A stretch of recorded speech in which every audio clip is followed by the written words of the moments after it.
اعوذ باللہ من الشیطان اللعین الرجیم، بسم اللہ الرحمن الرحیم۔ ولادت باسعادت حضرت معصومہ قم، آپ تمام مومنین کی خدمت میں تبریک و تہنیت پیش کرتے ہیں۔ یہ بیوی جناب معصومہ قم کی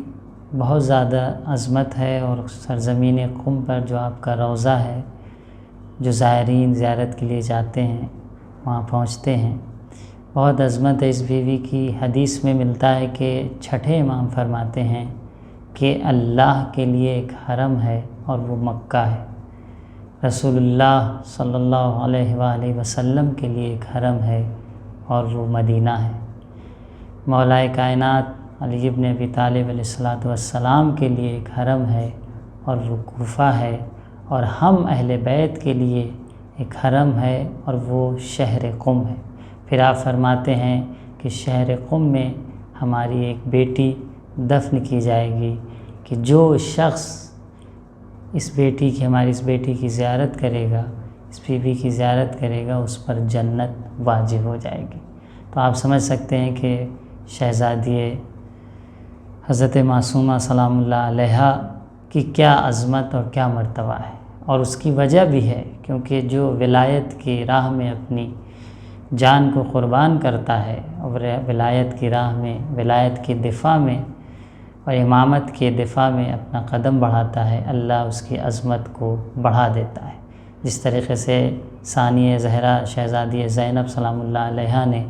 امامت اور ولایت سے امام حسین علیہ السلام سے دفاع کیا، اور آپ کی عظمت اور آپ کا مرتبہ اور آپ کا روضہ اور آپ کے گنبد و بارگاہ آپ دیکھ سکتے ہیں۔ اسی طریقے سے اگر کوئی دوسری بیوی اہل بیت کے خاندان میں جس کی کوئی عظمت ہو اور مرتبہ ہے، اور جس کا روضہ منورہ معصوم کے روضوں کی طرح بنایا گیا ہے، اور زائرین جو درجو پہنچتے ہیں، شہزادی معصومہ قم کا روضہ ہے، کیونکہ شہزادی معصومہ قم جب مدینے سے چلی ہیں خراسان کے لیے، تو اپنے وقت کے امام اپنے بھائی امام رضا علیہ السلام سے ملاقات اور ایک طریقے سے امامت کی محبت اور ولایت کی محبت اور ولایت کے دفاع کے لیے چلی تھیں۔ تو عزیزوں، یہ اللہ کا قانون ہے کہ جو بھی ولایت کی راہ میں اپنی قربانی دیتا ہے اور ولایت کی راہ میں قدم اٹھاتا ہے، اللہ اس کو عزیز اور سر بلند کر دیتا ہے۔ شہزادی دو عالم کے بعد اگر کوئی بیوی جن کے لیے ہماری تاریخ میں مرتبہ ملتا ہے، تو ایک شہزادی جناب زینب کا مقام ہے، اور دوسرا حضرت معصومہ قم کا،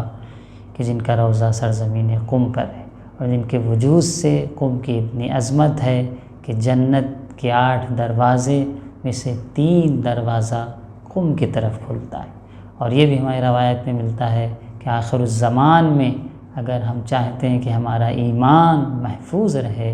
تو قم اور اطراف قم میں پناہ لیں۔ تو بہت عظمت ہے، اور جو بھی اس بیوی کی زیارت کرتا ہے، زیارت کے فقرات میں بھی ملتے ہیں کہ ہم یہ کہتے ہیں یا فاطمہ اشفعی لنا فی الجنہ، اے فاطمہ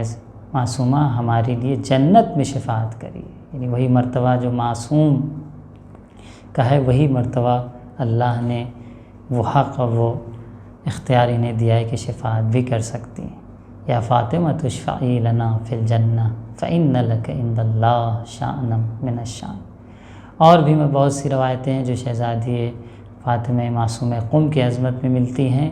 آپ کی زیارت کا ثواب ہے، اور آپ کے وجود سے یہ شہر مقدس قم، جس کی ایک خاص عظمت ہے۔ آئیے ہم سب مل کر سرزمین قم کی طرف ایک سلام دیتے ہیں اور کہتے ہیں السلام علیک یا فاطمہ معصومہ، یا فاطمہ اشفعی لنا فی الجنہ فإن لک عند اللہ شأنا من الشان۔